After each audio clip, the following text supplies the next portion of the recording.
Alors dans cette vidéo, on va vous montrer comment effectuer le montage de ce drone, donc ce quadricoptère.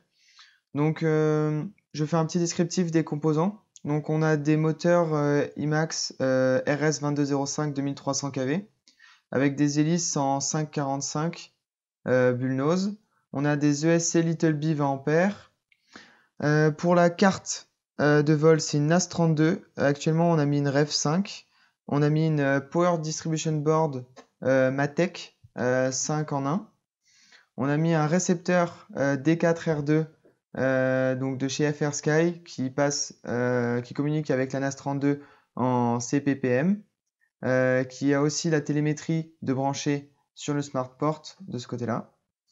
Pour le système FPV, on a opté pour une caméra HS 1177.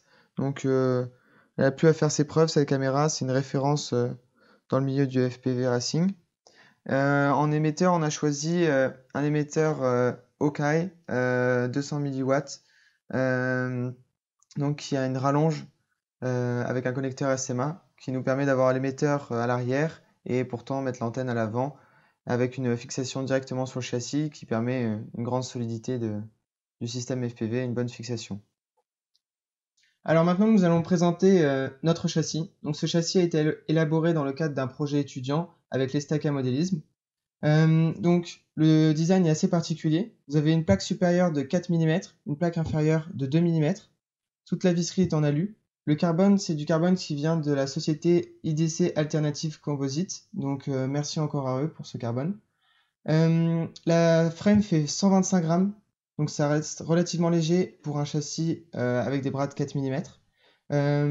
Nous avons fait toute la CAO sur le logiciel SolidWorks en version étudiante. Nous avons exporté la mise en plan que nous avons fait sur SolidWorks en DXF et ensuite nous l'avons usiné avec une CNC que nous avons à l'Estaca. Au niveau de la motorisation, nous avons opté pour des IMAX Calling Series RS 2205 2300 kV. Donc ce sont des moteurs optimisés pour des hélices en 5 pouces. Nous allons utiliser des 545 bullnose. Et avec ces moteurs, nous allons pris des ESC 20 ampères Little B.